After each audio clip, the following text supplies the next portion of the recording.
The good old days. The 90s. When everything was simple, video games were doing amazing, the competition of who was better, Mario or Sonic, the age of 16-bit gaming, and then, out of absolutely nowhere, the scariest thing imaginable happens. They made Mario's pants a darker blue. Super Mario 64 was a launch title for the N64, Nintendo's newest revolutionary console. Now you've got the N64 on launch day in North America, you had two options. An ahead of its time, open world 3D platformer starring Nintendo's mascot Mario that still to this day is considered to be one of the greatest games of all time. Or you could get Pilot Wings. Well, I know what I'm going with. Oh hell yeah, I'm flying a plane! Oh, no, this is a hang glider, okay. This game dominated N64 sales charts and went on to be the best-selling N64 game of all time, selling over 11 million copies. And no, I'm not still talking about Pilot Wings 64. That game sadly only sold 1 million. When booting up Mario 64, you are greeted to this sound. It's me, Mario! Oh my god, Mario is talking to me. Yep, upon booting up the game, the world finally learns that Mario can talk. You're also greeted by Mario's big 3-dimensional head. I always love that you could just play around with this and make Mario's head move all around. It's a great way to show off the new technology while also getting players to understand the N64's weird controller style. And I mean weird. Honestly, how do you mess up this bad on a controller? It's almost like they saw the PS1's controller and were like, yeah, just give it a dick. After messing around with Mario's head and reshaping his skull, you get to the file select, and this music goes hard. An excellent piece of music. I love this song. The menu itself is pretty basic, just a cool menu. But now we get into the real game. The story is pretty basic. Lady bake cake, invite funny fat men to come eat cake, and we get a cool shot of the entire outside of the castle, which ends with Mario coming out of the pipe. How does he use the pipe? Does it just go out of the ground? The outside of Peach's castle is just a great place to run around. There's nothing but the calm sound of birds chirping and Mario's ass trying to break through those stupid bars. Come on! Other than that, great starting area. Now let's stop talking about the game for a second. Okay, it's been a second. Anyway, the transition to 3D was done really well here, and I'm not just talking about the gameplay. That in itself is a masterpiece. But for now, let's talk about the character's transitions to 3D. Mario is looking the best he ever has. I honestly heavily prefer this model over the DS version. I always have ever since I was 6. What in the fuck? The DS model just looks too pointy and overall I'm just not a fan. But the N64 model, whoo, this is a great look. Just look at those polygons. Anyway, not everyone had a great transition to 3D. Oh dear God. Other than that though, everyone else is looking pretty good. Toad kinda looks like he's seen some shit, but that's fine, haven't we all?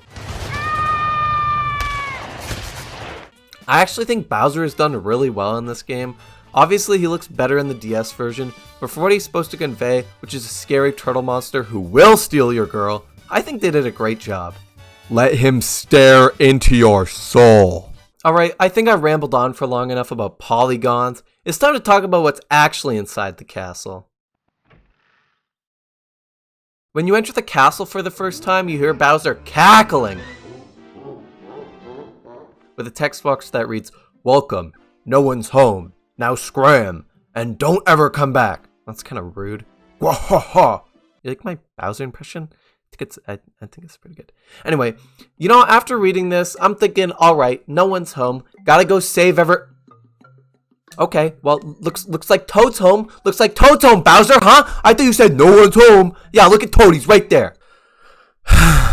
Anyway, the castle has always been my favorite 3D Mario hub world. Although some will argue that Delfina Plaza is the better one because it's so much bigger, but this one will always be my favorite because I'm an idiot blinded by nostalgia. But I mean, come on, there's so much to do in here, walk around. Go up some stairs. Open. There's a door in the basement. There's a bunny in the basement. Okay, there's a bunny. Apart from the rabbits in the basement, another cool thing about the castle is all the secrets it houses. The slide being obviously the most notorious, which at this point everyone knows about the slide, man. This is just another really cool thing about Mario 64 though, is all the secrets. After years of playing, a lot of people probably don't know about some of them. One of these things being that depending on the height you jump into the stage wet dry world, the water level will be different. I mean, it's a really, really small detail, but it's just amazing that they thought of it. Or where the hands of the clock are on the entrance to Tick-Tock Clock will change the speed of the obstacles in the stage. That probably doesn't make sense, but here, let me...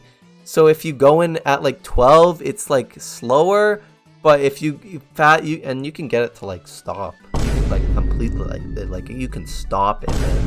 Like it stops. Anyway, this game, there's a lot of details. This game is awesome.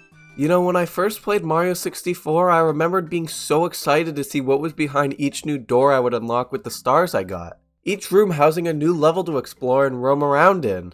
Some of these rooms were incredibly simple, like Bob-omb Battlefield and Womp's Fortress, but a select few like Jolly Roger Bay, Tiny Huge Island, and Snowman's Land, to name a few, were really cool with each housing a different secret. Like how there's an entire secret level hidden within the room of Jolly Roger Bay, or how you have to figure out how to get into the Snowman's Land portrait by looking into the mirror and seeing the painting in the reflection.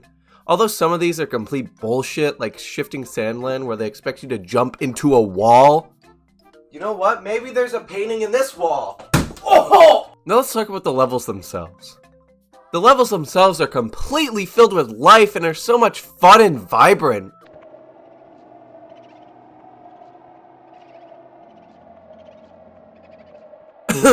Most of them at least. The first level, Bob-omb Battlefield, is an amazing starting level. It gives the player lots of room to run around and explore, just like the outside of Peach's castle, but this time with enemies to dodge, coins to collect, and the main boss to defeat. Although that's if you choose to get the stars in order, that is. Unlike the games that would precede Sunshine, Galaxy 1 and 2, and 3D World, you can actually collect the stars in any order you choose, except for some that require a boss to be beaten. This level of freedom would eventually be brought back in Odyssey nearly 21 years later.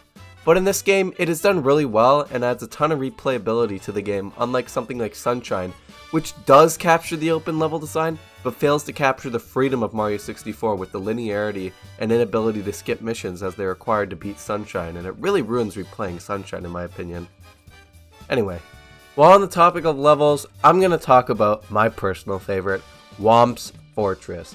A lot of this may come from the fact that the level is very fun to speedrun all 7 of the stars due to all the skips possible, but honestly, this level's just fun.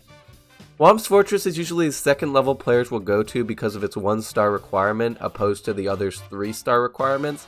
Immediately after going in, players will notice a drastic change in level design from Bob-omb Battlefield, although not too different as it does require the player to scale something. But it does change in regards to having the ability to fall off the stage now. While in Bob-omb Battlefield, you were like gated in by these hills that were like, no, you are not dying. Bowser. Bowser is the main villain of this game. Yeah, I know, the main villain of a Super Mario game. That's kind of funny. And actually, I really like how he's done in this game. The boss fights with him are extremely fun, and I always love just swinging him around by the tail and always missing the damn bomb. Like it was right next to it. Come on. Before you actually get to fight Bowser, you have to scale your way up to him in a very linear platforming and enemy-filled road. These levels are actually very different from all the others in Mario 64 because an open world road to Bowser wouldn't really work. You kind of need that linear aspect to know where you're going, and the levels do a great job at testing the player's platforming abilities and how they're able to navigate the obstacles. You have 3 encounters with Bowser. In the first one, he's pretty simple and easy to beat. All he can really do is spit fire at you, and it's super simple to dodge. But then you get to the second one, and he starts teleporting and making the damn stage literally tilt into lava! But you only need to throw him into the spike once, so it's not that hard, compared to the last level where it is much worse, because in the last one, he makes shockwaves after landing from a jump and shoots this fire that follows you around, and let's just say younger me wasn't too happy about the stage shrinking into a star after the second throw, because I didn't get into the star, and I would keep falling off and dying, and it was sad, and it was sad, and I'd have to do the whole thing over again. But I can beat it now. So that's all that matters. After you beat Bowser for the last time, you save Peach, and then you go eat cake. But what do I do if I collect every single star from every single level all the 100 koi stars, all the secret stars, everything. Well, that cannon finally unlocks, and I think that it was kind of because of my ground pounds, it kind of like motivated a little bit. But anyway, with it, you can shoot to the top of the castle and... What the fuck?